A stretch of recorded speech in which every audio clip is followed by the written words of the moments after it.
Muy bien, amigos de la butaca, sean ustedes bienvenidos. Una semana más, un capítulo más, amigos butaqueros. Contenido del Rey de los Deportes, contenido de béisbol, ya saben ustedes, Grandes Ligas, Liga Mexicana del Pacífico, un panorama de lo que ha pasado en el béisbol de los Estados Unidos y en el béisbol de nuestro país. Como cada semana, Fabricio Urias, Joel Rodríguez, quien les habla, Jesús Rodríguez. Es un placer que nos puedan acompañar. Un día diferente porque, bueno, día distinto a la grabación y día distinto en el en vivo de esta semana. ¿Por qué? Porque sabemos que son semanas de Navidad y la próxima semana de Año Nuevo. Nada más hicimos un ajuste en la agenda por estas 2 semanas. Fabricio, ¿cómo estás? ¿Todo bien? Al 100%, Jesús, Joel, producción, muy buenos días, muy buenas tardes, muy buenas noches o muy buenas madrugadas, según sea el uso horario en el que le estén dando play a su dispositivo.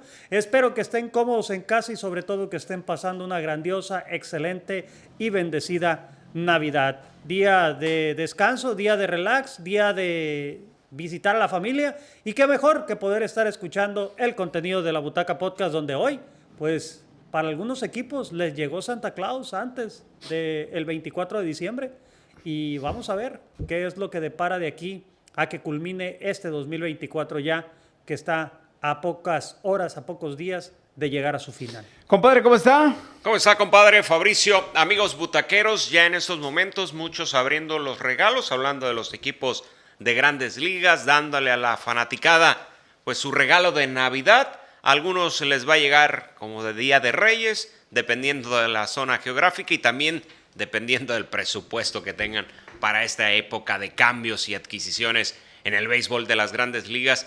Mucho tema de Liga Mexicana del Pacífico, pero estamos listos para cada uno de ellos. Esta semana hubo una lamentable noticia para el béisbol de las mayores y para el béisbol en general, ¿no? Para el béisbol a nivel mundial. Además fue un pelotero que estuvo en México, que jugó en la Liga Mexicana del Pacífico, y estamos hablando de algo más allá de un pelotero de época. Desgraciadamente a los 65 años de edad ha fallecido Rickey Henderson y decíamos, o hemos platicado en diferentes espacios, Fabricio, compadre, amigos nuestros, hay buenos peloteros, hay figuras, hay peloteros de época y hay peloteros históricos. ¿En qué rango o en qué, digamos, en qué mesa sentaríamos o en qué lugar colocaríamos de lo que acabo de comentar a Rickey Henderson? Un buen pelotero, parece una pregunta con una respuesta muy sencilla, ¿no? Pero un buen pelotero, una figura, un pelotero de época o un pelotero histórico en las Grandes Ligas. Fabricio. Para mí debe de ser un pelotero histórico y un pelotero de época al mismo tiempo, porque revolucionó el tema del béisbol. Pero el pelotero histórico es algo más que un pelotero de época, pues. Un pelotero histórico es el que rebasa cualquier época. Definitivamente. La de histórico, ¿no? Estamos de acuerdo. Puso récord que difícilmente se van a poder alcanzar en el béisbol de las Grandes Ligas. 2,295 carreras anotadas, el máximo anotador dentro de todo el béisbol de los Estados Unidos. 1,406 bases robadas hasta el momento, el récord que permanece vigente desde hace más de 20 años, y por supuesto también otro récord que creo que difícilmente va a ser igualado, el de los 81 cuadrangulares abriendo encuentro como primer bat, conectándolos en su primer turno en un encuentro. Esos 3 récords creo que son bastante complicados de poderse alcanzar por el tipo y el estilo de juego que hoy en día se practica en el Big Show. Pelotero histórico, ¿no? Definitivamente. Sin duda tiene que ser parte de esa novena ideal.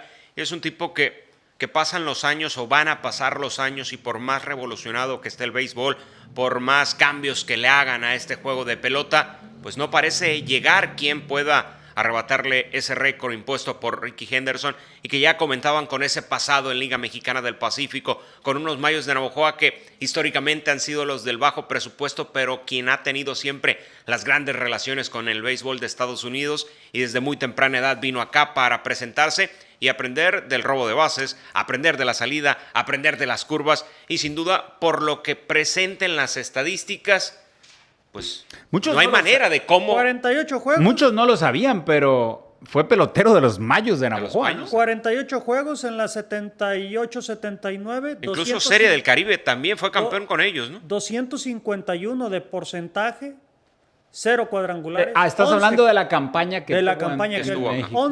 11 carreras impulsadas, 20. No, era el monstruo, pues. No, de hecho, él cumple 20 años aquí y después ya es cuando... Sí, ya incluso él debuta en el Comienza a tener 79 actividad con los Atléticos de Oakland, con quienes tiene la mayor parte de su ¿Cómo carrera. roba 130 bases en un año? Y en una temporada roba 130 bases y tiene como 5 o 6 temporadas robando más 100 o más bases.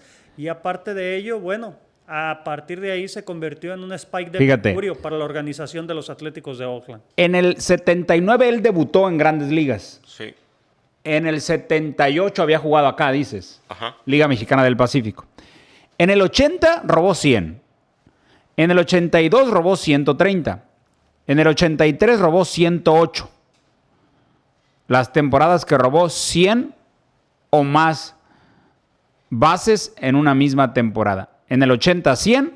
En el 82, 130. Y en el 83, 108. Sí, ese número de... O sea, ¿cómo roba 130 bases? Pero también el que daba a Fabricio de los 81 juegos abriendo con cuadrangular. Eso es O sea, tener una locura, el ¿no? poder y poner esos números en Grandes Ligas. Y pasa la época de las sustancias prohibidas, pasa la época donde se convierte en un estilo de juego más atlético, donde el prototipo de pelotero de Grandes Ligas es distinto, donde las reglas cambian, donde las bases son más grandes y no alcanzan o no se colocan lo más cercano, ni estarán por el acumulado de bases robadas por lo impuesto por Ricky Henderson. En 7 temporadas, Fabricio, en 7 temporadas recibió 100 o más bases por bolas. Imagínate tú la calidad que era el pelotero para poderse plantar en la caja de bateo y ser lo que verdaderamente representa un primer bat. Ser un tipo paciente, ser un tipo que sabía poner la pelota en juego y sobre todo que a la hora de estar en los senderos era un dolor de cabeza para cada uno de los lanzadores, aún así fueran zurdos los pitchers que estaban arriba del montículo. Era Ricky Henderson uno de esos peloteros, digo, a nosotros no nos tocó verlo de manera consciente, porque él jugó en los 70s, en los 80s y aruñó los 90s. A mí sí me tocó y me tocó más en esa década de los 90s. Consciente, consciente. Sí, sí. Es que yo es lo que siempre he dicho, ¿no? Entiendo que hoy existe cualquier cantidad de herramientas para poder trasladarte a cualquier época o a muchas épocas para poder leer, ver, dimensionar o escuchar lo que representó un pelotero en una época, pero nunca va a ser la misma el haberlo visto consciente. Yo estuve sentado viendo las series mundiales del 88 con los Dodgers de Los Ángeles, obviamente el equipo favorito de casa, pero en el 89, que para nosotros es una doctrina el béisbol en casa y se desayuna, se come y se cena béisbol. Y las series mundiales eran imperdibles en casa en aquellas épocas cuando solamente se transmitían por televisión. Tú viste a Ricky Henderson. Sí, y a mí me tocó verlo con ese line-up donde estaba Dave La Cobra Parker, el mismo Dave Henderson, el propio Ricky, José Canseco, Terry Steinbach, Walter Weiss, Mark Maguire. O sea, era un line-up de miedo de los Atléticos de Oakland, pero sobresalía ese primer bat que tenía el conjunto de los Atléticos, donde Ricky Henderson era un tipo que la verdad implantaba respeto cada vez que se paraba en la caja de bateo. Ya más adelante, un poquito más grande, me toca verlo jugar la Serie Mundial con los Azulejos de Toronto en aquella ocasión cuando Joe Carter conecta aquel cuadrangular ante Mitch Williams, la cosa salvaje, para dejarlos tendidos en el terreno y poderse coronar como bicampeones el conjunto canadiense. Llega él en la parte final, en la fecha límite de cambios, a la organización de los Azulejos de Toronto cuando sale de los Atléticos y se convierte también en un referente del conjunto de los Pájaros Azules y la verdad pues fue un pilar fundamental para también la constitución de ese campeonato que era el equipo de los Azulejos de Toronto. Era Ricky Henderson uno de esos peloteros que los niños cuando jugaban en su colonia decían yo soy Ricky Henderson. Sí. Indiscutiblemente. Sí, que después vimos ese número 24 en esos dorsales, en los de Ken Griffey, en los de para las nuevas generaciones, lo de Robinson Cano, pero que venía con un antecesor, con una historia, con alguien que quería aportar en su espalda esos números y que lo vimos en los Atléticos y que lo vimos en los Dodgers, en los Yankees, por diferentes organizaciones. Y ahorita que comentaba Fabricio lo de Canseco, es otro de esos peloteros del béisbol de las Grandes Ligas con un nombre, con un pasado que han venido acá a Liga Mexicana del Pacífico, el propio Curt Schilling, diferentes que después hicieron su historia ya Y pero que el tuvieron equipo- su paso que el equipo por de el los Mayos béisbol de invernal. Navojoa siempre ha tenido un ojo Sí, ¿verdad? clínico, Sí. ojo clínico Y para también traer una buena peloteros relación. que han sido estelares. El caso, ya lo decíamos ahorita, el caso de Kurt Schilling con Naranjeros de Hermosillo, Mike Piazza con el equipo de los Águilas de Mexicali, Ed Bosberg en su momento con el conjunto de los Cañeros de los Mochis. Pero, por ejemplo, de aquella ocasión, el caso de Kevin Youkilis con el equipo de los Mayos de Navojoa, Todd Goodwin también con los Mayos de Navojoa, el mismo Mike Hampton también tuvo la oportunidad de jugar aquí. El primera base Morgan Burkhardt también es Vino otro con los pelotero. Mayos, Matt Matt Stay, Stay. que quizás puede ser el referente más grande. Matt Y Stay. qué decir del mexicano más grande que ha dado la pelota, Fernando el Toro Valenzuela, que era originario de ahí, del Valle del Mayo, ¿no? Porque los que conocen de béisbol, ya en cuestiones finas y en detalles del juego, pues sabrán que para robar bases no nada más necesitas ser veloz. No. Hay otros factores. Velocistas ha habido muchísimo. Sí, velocistas hay muchos. Sí, pero A cascada, pero no es suficiente ser veloz para robar bases. bueno, de hecho, no es el suficiente. atletismo es una potencia de Estados Unidos. Pero ¿Sabes? no por eso vas a robar bases. ¿Sabes quién Exacto. se trenzaba con él en luchas de robos de base? Nomás que él era de la Nacional. Vince Coleman. Ya. Vince Coleman era otro tipo de spike de mercurio que entre Cardenales de San Luis y Mets de Nueva York también le daba las buenas y las malas a Ricky Henderson, pero siempre fue superior el jardinero de los Atléticos de Oakland. ¿No? Y Sí, basta ver la cantidad de imparables conectados, imparables. el promedio acumulado a lo largo de su historia en grandes ligas y pues muy al estilo de los jóvenes en la Unión Americana cuando practican diferentes deportes y por sus características, él en el fútbol americano pues era el corredor principal. No son muchos los peloteros en la historia de las mayores que tienen 3,000 o más imparables, ¿no? Y No son con muchos, ese y él promedio, está ahí. por eso permanentemente estaba en las colchonetas, con la cantidad de bases De por bases por borlas bola. obtenidas. Él jugó para los Dodgers, ¿no, Fabricio? Se retiró con ellos en el 2005. Jugó con muchos equipos. Jugó Padres, sí, Dodgers. Padres. Dodgers. En Padres estuvo en la Serie Mundial con ellos en el 98, ¿eh? Sí. Con Hasta ellos como estuvo en el amuletos, 98. Estaba también con el equipo de los Yankees de Nueva York, también jugó.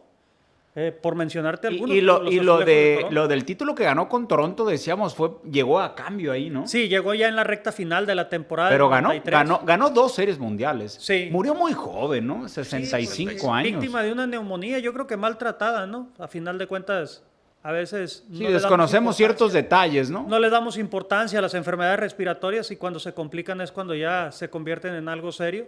Y yo creo que lamentablemente por eso sucedió esta trágica muerte, que la verdad, cuando leí la nota no lo podía creer. Es un pelotero que a pesar de que siempre se le identificó con la organización de los Atléticos de Oakland, militó una temporada que fue justamente la del retiro con los Dodgers de Los Ángeles y es un pelotero que en lo personal a mí me causó grata impresión porque siempre fue muy aguerrido en la caja de bateo, en los senderos y qué decir en los jardines, ¿no? Es que siempre Era un jardinero izquierdo natural. Ese tipo de peloteros conectan mucho con la afición, ¿no? Con la tribuna. No, y que pareciera poca cosa, pero con los cambios que le han hecho al béisbol, las colchonetas más grandes, la cantidad de revires permitidos, tampoco se acercan. No sé qué otros cambios le tengan que hacer a este deporte para que pueda surgir otro Ricky A Henderson. menos que acerquen más las bases. Él lo hizo sin nada de esto, Que ¿eh? nada de esto. Sí, No, sí. y otra cosa, ¿eh? Él lo hizo con spike rústicos. Hoy los spikes son más aerodinámicos, más Sí, más tecnología, acolchados, pues. más tecnología, más ligeros. Antes eran de pura piel de res y con esos había que correr.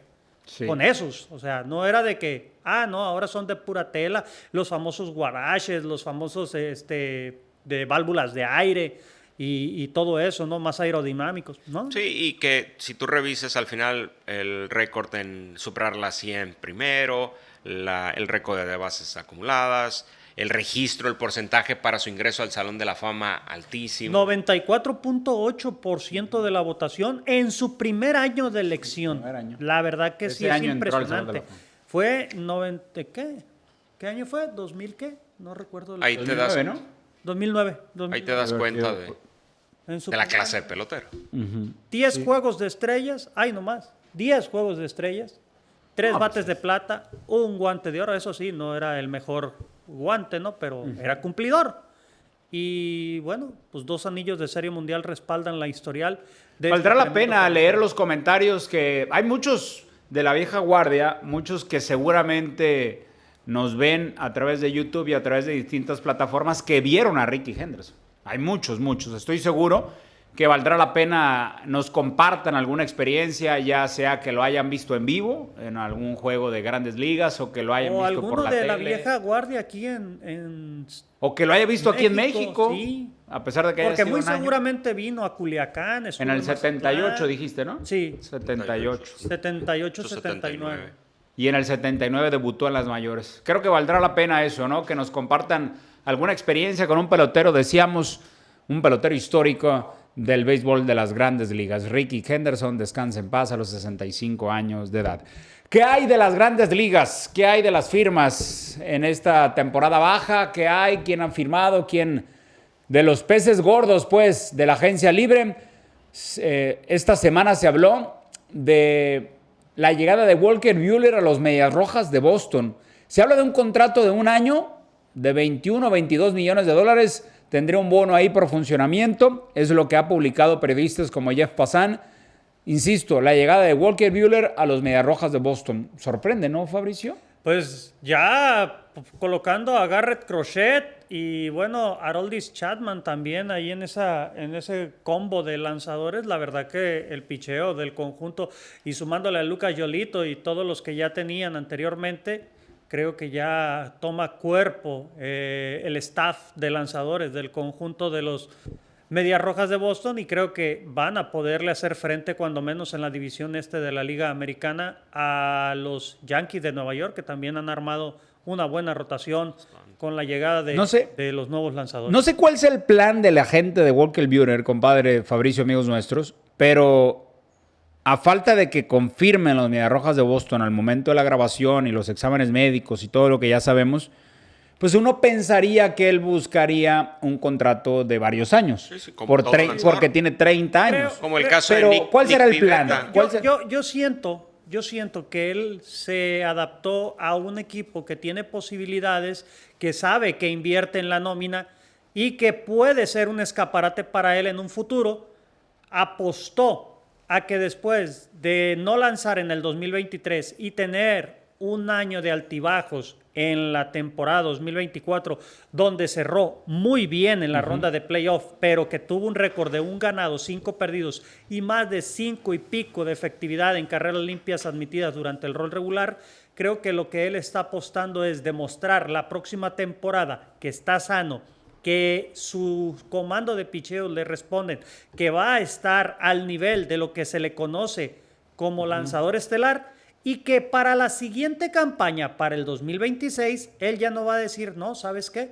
Yo no quiero un contrato de 21 millones de dólares. Yo lo que quiero es un contrato de 30 o 40 millones de dólares por temporada, porque te demostré el año pasado que estoy listo, que estoy recuperado y que puedo con el paquete de estelar en cualquier organización del béisbol de Grandes Ligas. No es algo nuevo, pues, la apuesta de Buehler. Pero ¿cuál será el plan? De lo que está buscando estaba más que claro. Ese contrato multianual que están buscando muchos lanzadores. De hecho, Nick Pivetta tuvo esa oferta con Medias Rojas de Boston, no la aceptó. E incluso los Dodgers pudieron hacer esa oferta calificada de los 21 millones por la que no optaron. Tuvo que ir a la agencia libre Walker Buehler. Y querer un contrato multianual en estos momentos no era lo que aparecía en el panorama. Cuando tú tienes 2 Tommy John, por más que hayas dado una demostración en la Serie Mundial que estás listo, había que dar más garantías. No podía arriesgarse Medias Rojas de Boston a darle un contrato multianual, pero me parece que llegan a un buen acuerdo. De los 8 millones que venía ganando Walker Buehler, brincar a los 21, con 2 Tommy John, con muchas interrogantes, con sí dando resultados en una etapa de postemporada, porque si tú revisas sus estadísticas, él tiene en series mundiales 4 juegos, 19 entradas y 0.45 de efectividad. Sí. Tremendos números. Para eso lo quieres, para que te lance juegos importantes. ¿Y por qué no haber aceptado la de Dodgers si eran más o menos las mismas condiciones? Porque quizás a lo mejor con Quizá Dodgers de Los Ángeles... ya era como que el fin de una era, El del fin ciclo. de una época, buscar nuevos horizontes y buscar una organización que sí le pueda pagar ese contrato multianual. Y Dodgers, con la experiencia del pasado, no se lo iba a ofrecer. Creo que ese puede ser un tema. Además, el exceso de dinero y otra situación más.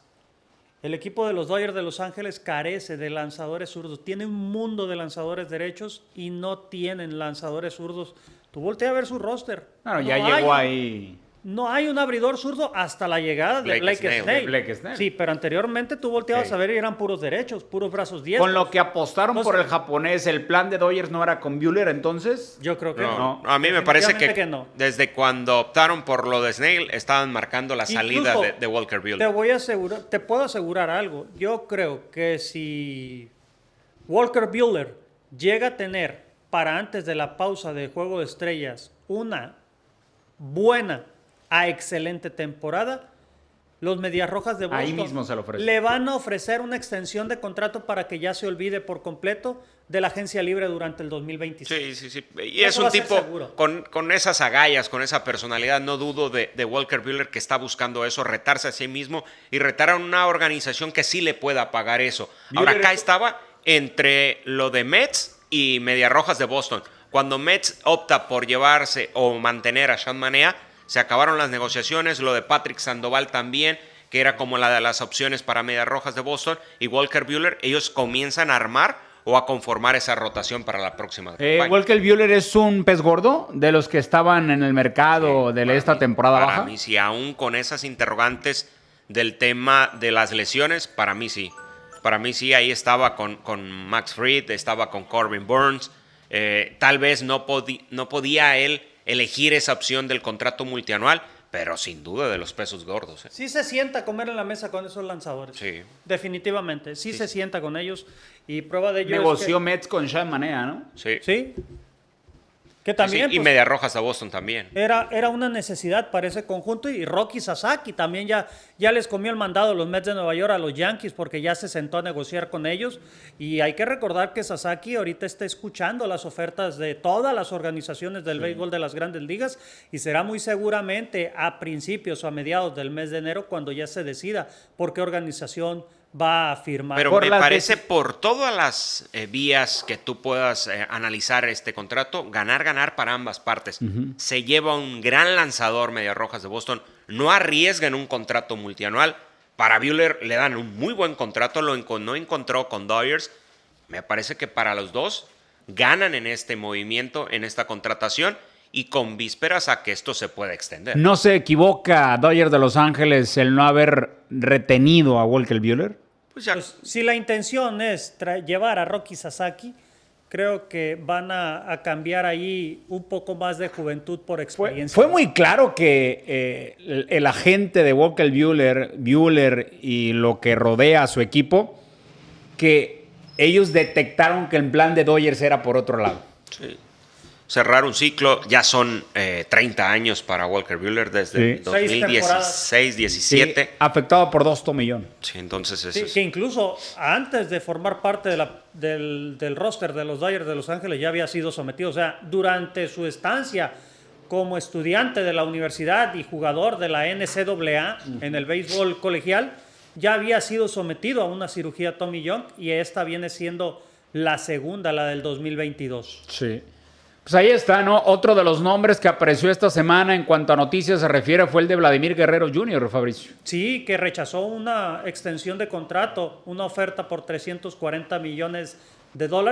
No se dio a conocer la cantidad de años por las cuales se estaban ofreciendo ese monto, pero el propio pelotero en un podcast dijo que la cantidad no se asemeja ni tan solo cerca de las intenciones que él tiene para buscar un contrato multianual y jugoso para los siguientes años. Pues es que Porque según se habla, que los analistas lo proyectan para un contrato de 500 a 600 millones de dólares, por lo menos, pero falta ver lo que diga el propio pelotero, ¿no? Que también es asesorado muy bien por su señor padre, ¿no?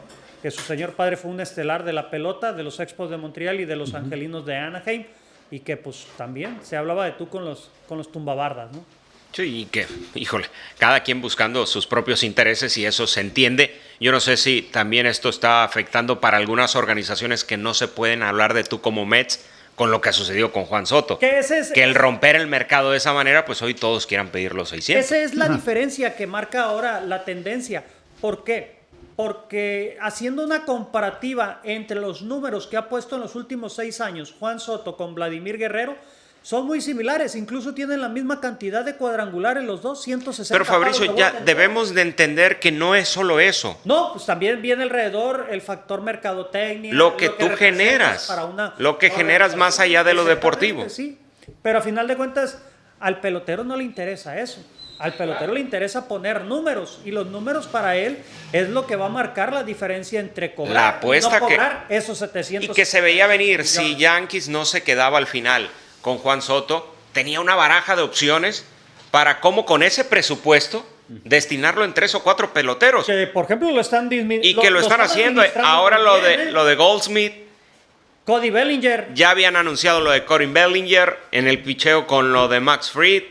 Y todavía están, si Santander se quedan o no con él. O están buscando un tercera base también, porque... Y también algunas fuentes de ESPN. No hay intención de que lo tengan como titular para la próxima temporada. Publicaron que Jock Peterson llega al equipo de los Rangers de Texas.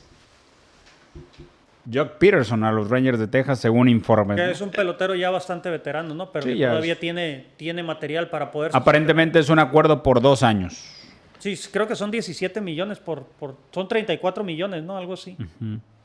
No sé exactamente la cantidad porque no es una noticia que se ha confirmado al momento de la grabación, pero según algunas noticias que circularon en medios de Estados Unidos y en algunos periodistas que traen de cerca estas noticias, pues ahí está, ¿no? Pero definitivamente en las últimas horas lo de Walker Buehler a Boston, la llegada de un mexicano a Boston, como es el caso de Patrick Sandoval, ¿no? Algunas de las cosas que se comentaron. Si se cae lo de Sean Manea, se quedan con Patrick Sandoval y también les queda el presupuesto para cerrar lo de Walker Buehler, hablando de Medias Rojas. Muy bien, vámonos con la Liga Mexicana del Pacífico. Estamos en la última semana del rol regular. Fabricio, compadre, amigos nuestros. Última semana ya. Últimas 2 series. Y todavía no está definido los equipos que van a calificar. Al menos no en los últimos lugares. Cuidado, porque los Venados de Mazatlán se han metido en un broncón. Sí, a estas alturas de la temporada se han metido en un broncón. Cuando hace una semana estaban nadando en aguas tranquilas. Es correcto. Juan José Pacho los había mantenido, pero la limpia que sufrieron. Contra Mexicali. Broncón para las gerencias deportivas, porque ya cada uno de los equipos tenían definidos a quién tomarían de los 2 eliminados. Y Mazatlán viene a meter como un tercero en discordia para decir, si queda eliminado Mazatlán, ¿cuáles serán las opciones? El mejor equipo de la semana fue Tomateros porque ganó las 2 series por barrida. Hermosillo gana par de series. Los Yaquis se han embalado. Aguas con el picheo de ese equipo. Los Yaquis se han embalado. Cuidado porque los algodoneros de Guasave se metieron en un slump también. Sí, fíjense nada más. Un juego ganaron ellos en esta semana que acaba de concluir. Los equipos, es que cuando dirán muchos, oye, pero es una semana nada más. Lo que pasa es que en esta liga, como el formato es muy corto, el calendario, perdón, es muy cortito,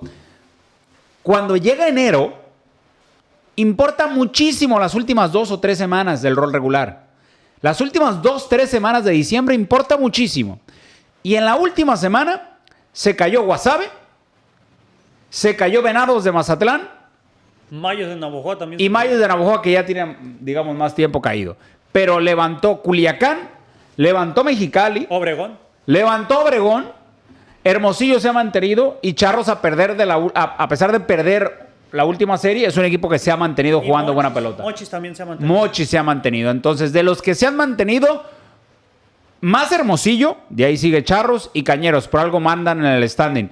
Pero los que se han levantado, Mexicali, aguas con ese equipo, Obregón, Culiacán, que barrió las 2 series de la semana. Sí, cada uno de los equipos incrementó su nivel con la llegada de los refuerzos, mejoraron cambios que hicieron algunos en el cuerpo técnico y ya se está viendo el nivel de brincar de AA a AAA. No más que hay un detallito, ¿no?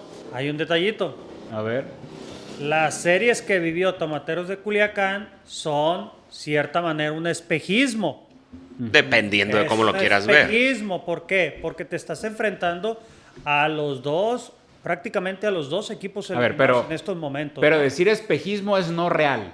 Es algo que aparentemente pudiera ser real, aparentemente, pero lo que viene para enfrente, para los tomateros de Culiacán, eso puede ser una realidad.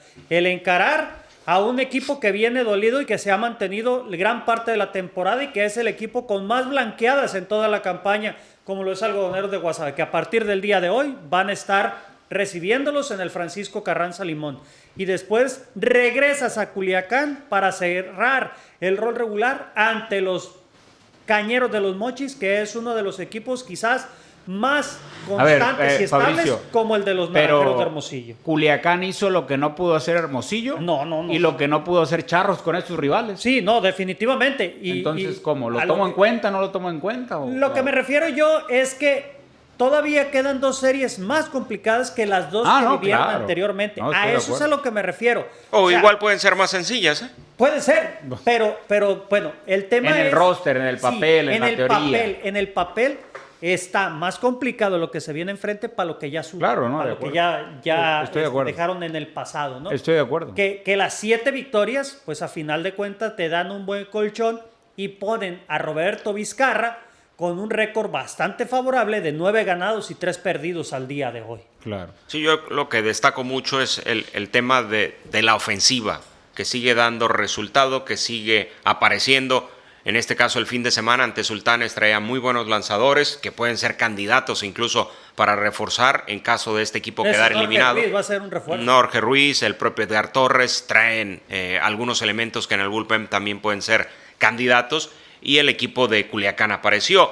Si tú te vas entonces a un tema de espejismo, entonces que se preocupe Cañeros, porque la serie que le hizo Navojoa lo metió en aprietos, le quitó un juego, en los otros lo puso contra la pared. Entonces, ¿cuál es la realidad? Culiacán en los 2 primeros juegos, si ustedes analizan los 2 primeros juegos contra Sultanes de Monterrey, de las 18 entradas que se jugaron, en solamente 3 anotaron carrera los tomateros de Culiacán. Fueron juegos de pocas carreras. Muy apretados. Ya en el tercer juego la balanza se inclinó de un solo lado prácticamente desde el amanecer del encuentro. Pero en los primeros 2, la verdad que el equipo Guinda batalló para poder fabricar carreras, pero cuando las hizo a montones. Y prueba de ello fue ese palo de vuelta entera que le pegó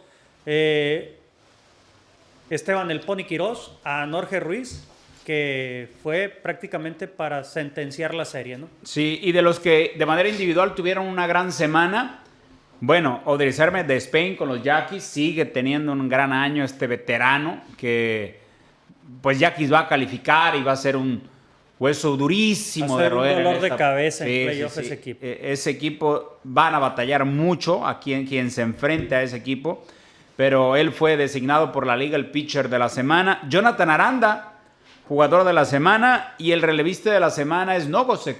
Sí. Que ya es el líder en salvamentos. El liderato de salvamentos, ¿no?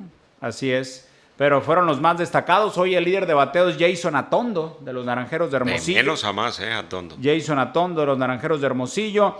El fin de semana que tuvo Esteban el Pony Quirós, conectando par de cuadrangulares en el juego del sábado ante Sultanes. Que ya se montó en el subliderato de cuadrangulares en la liga y es el líder de palos de vuelta entera con el equipo. Ya dejó atrás a Joey Meneses, que por cierto el día domingo sacó una línea seca para impulsar la primera carrera. Es que también Yasmani no se detiene, pues son 13 ya de Yasmani Tomás. Sí, 13 cuadrangulares de Yasmani. Sí, hubo una pregunta de un aficionado hace 3 semanas de Yasmani Tomás, ¿no? Han de recordar porque atravesaba por una mala racha. ¿Y qué le decíamos? Que ya se tenía que ir. Es el hombre que ahí lo debes de tener. Que no estaba funcionando, pues. Y hoy Yasmani Tomás es el líder de cuadrangulares de la Liga Mexicana del Pacífico, que ha tenido un gran mes de diciembre. ¿Cómo cambian las historias de una semana a otra, no? Sí, es lo que decíamos, ¿no? De repente dirán muchos, oye, pero es una semana, son 2 series nada más. En esta liga sí es.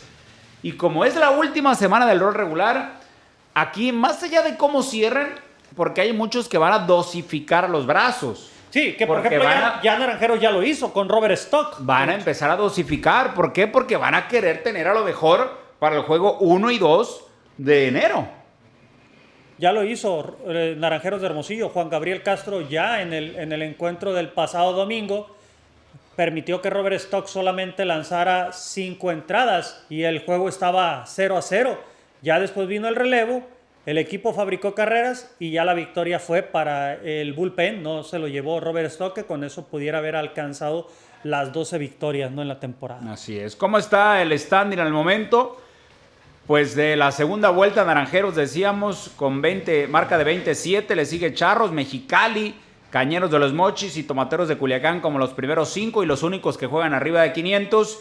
Yaquis 13-14, igual que Guasave, Venados 11-16 y en el fondo Mayos y Sultanes de Monterrey. Los calificados al momento, o cuáles serían los enfrentamientos: Naranjeros ante Venados, Tomateros frente a Yaquis, Cañeros ante Algodoneros y Charros de Jalisco frente a los Caballeros Águilas de Mexicali. Son los 8 calificados al momento, pero comienza la serie entre Navojoa y Venados y esto puede cambiar. Ahí se va a definir prácticamente el último invitado al playoff. Es correcto. Entonces, ¿qué veremos en estas últimas series? Eso, dosificación en los brazos. Si hay algún pelotero lesionado, tranquilizarlo, bajarlo del roster o bajarlo de los line-up para poder estar listos en enero.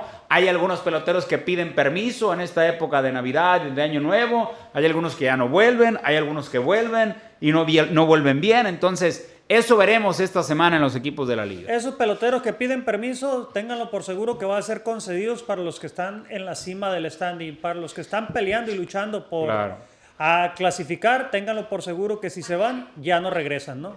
Sí, ya comienzan en estos momentos los enroques a sacar cuentas, quiénes podrían ser los rivales. Como hoy lo comentabas, el de Culiacán puede ser Obregón, ver lo que pueda suceder con el propio Cañeros de los Mochis, que se quedan a mitad del standing, ahí con Algodoneros de Guasave, en caso de quedar eliminados. La siguiente ronda, la primera, hay poca calidad, hay que ser sinceros, pero después, si queda eliminado Cañeros de los Mochis, Darrell Torres es la opción número 1.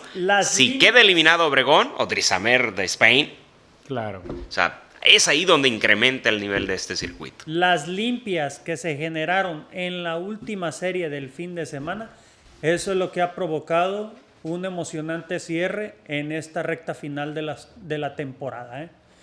Y cuidado, porque a partir de ahora, cualquier juego ganado, cualquier juego perdido para los equipos que están abajo en el standing puede ser debido a muerte. Ya el equipo de los Sultanes de Monterrey prácticamente le ha dicho adiós a la temporada, pero todavía quedan por ahí inmiscuidos los Venados de Mazatlán, el Mayos de Navojoa y todavía por ahí el picheo es lo más cotizado en el draft de refuerzos. Sí. ¿Quiénes son los nombres que aparecen como posibles candidatos a hacer refuerzos?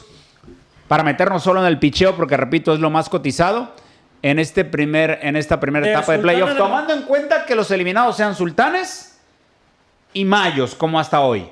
De Sultanes de Monterrey te puedo asegurar que Edgar Torres, Norge Ruiz, Faustino Carrera. En el picheo. Sí, yo me quedo con esos tres, y lo de Norge Ruiz estaba fuera del radar. Ya lo comienzas a ver. No son buenos sus números, pero... Sí, pero su experiencia, su personalidad, ya lo ves cómo se monta en la lomita de picheo. Su experiencia en Grandes Ligas, aunque fue corta, ahí estuvo con Atléticos de Oakland. El cubano te camina durante gran parte del juego, te puede consumir 6-7 entradas. Carlos Taveras. Pero ya lo habían parado, ¿no? Zach Matson. Y luego el cerrador que tienen ellos también puede ser material para refuerzo. No me acuerdo cuál es su nombre. Pero habría que analizar las necesidades de cada equipo, ¿no? Que no son las mismas. Hay algunos que se van a ir por un bateador, hay algunos que se van a ir por un abridor. En fin, las necesidades de cada equipo son diferentes, pero siempre el picheo es lo más cotizado. Creo que si hay algún jugador que pueda llamar la atención, es el caso de Misael Rivera con el equipo de los Mayos de Navojoa. Hablando de la ofensiva. Y por el otro lado, creo que Charlie Hasty. Charlie Hasty es el lanzador de los Mayos. De los Mayos de Navojoa. Y por el otro lado, creo que pudiera ser... ¿Cómo se llama este? Brandon Villarreal. Sí. Brandon Villarreal ha sido un buen referente. Pues está Donovan Casey de los Sultanes de Monterrey. Hablando en general, ¿no? De los que pueden ser candidatos, no nada más lanzadores, sino peloteros de cuadro. De Mayos de Navojoa, pues también. Luis Juárez. Está el que trajeron de Sultanes. El jonronero. Bradley. Bobby Bradley Jr. Bobby Bradley, que también fue refuerzo en la primera Pero ronda. fíjate que el año pasado, como que, bueno, Pues fue ahí con Mayos como refuerzo donde como se vio refuerzo. bien. Y ya después se terminó quedando ahí, ¿no? Pero en fin, el análisis para esto de los refuerzos, porque nos hacen muchas preguntas a Depende través de mucho redes del lugar sociales. donde quede. Sí, depende Del mucho. sorteo. Depende mucho la ubicación, ¿no? En el sorteo, las necesidades. Porque, En fin. por ejemplo, para algunos equipos, si te toca, si eres de los equipos estelares y tienes en estos momentos reserva de extranjeros, si no te toca el 1 o 2, vas a recurrir a lo que tengas como reserva para tomarlo. Es decir, Culiacán, si no termina para elegir en el primero o segundo lugar, se va a terminar quedando con alguien de la Sí, reserva. hay dos formas de reforzarte en la Liga Mexicana del Pacífico, para quien no entienda cómo es el formato. En ronda de postemporada hay draft de refuerzos y puedes reforzarte con peloteros de los equipos eliminados. O la otra manera de reforzarte es reforzarte con algo que tengas en roster, Fuera pero de que lo roster. hayas tenido desactivado. fuera de roster. Fuera de roster. Es decir, tú decides si te refuerzas con alguien de adentro o te refuerzas con alguien de los equipos eliminados. Será Puede decisión. ser Que, extranjero. por cierto, Culiacán ya aplicó esa regla en una ocasión, ¿no? Cuando fue la temporada 18-19, no. Sí, la del 2021, la del bicampeonato contra Contra Naranjeros de contra Hermosillo. Naranjeros de Hermosillo. Ese año ellos arrancan el playoff y no les toca una buena posición en el sorteo. Y ellos terminan eligiendo a Derrick Loop, que por cierto, esta misma semana anterior anunció su retiro como pelotero profesional. Derrick Loop estaba fuera de roster y él terminó siendo incluido en el roster para los playoffs como refuerzo del equipo de Tomateros de Culiacán, porque estaba desactivado por el equipo en esa ocasión y no había mucho material por los equipos que habían quedado disponibles eliminados. Ahorita que hablas de retiros y de anuncios y de Mayos de Navojoa, Luis Alfonso el Cochito Cruz también anunció que el 30 de diciembre será el último juego. Ya se había anunciado que él sería parte del equipo de transmisiones de los Dodgers de Los Ángeles y será el último juego de Luis Alfonso Cruz.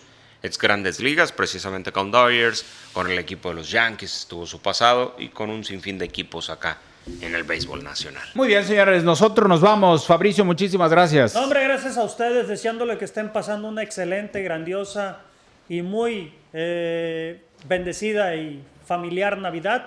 Y los esperamos aquí la próxima semana ya en el último podcast del año en La Butaca Podcast. Compadre, gracias. Excelentes fiestas para todos, un fuerte abrazo para toda la familia butaquera. Hoy es Nochebuena, ¿no? Disfruten de esta noche en compañía de su familia, sus seres queridos, los que puedan hacerlo, los que no, que estén en alguna otra ciudad o país por trabajo, por lo que sea, disfrútenlo a su manera. Gracias a nombre de todo el equipo de producción de Fabricio Urias, Joel Rodríguez, su servidor Jesús Rodríguez. ¡Feliz Navidad, amigos ¡Feliz Navidad! butaqueros! Hasta la próxima. Bendiciones.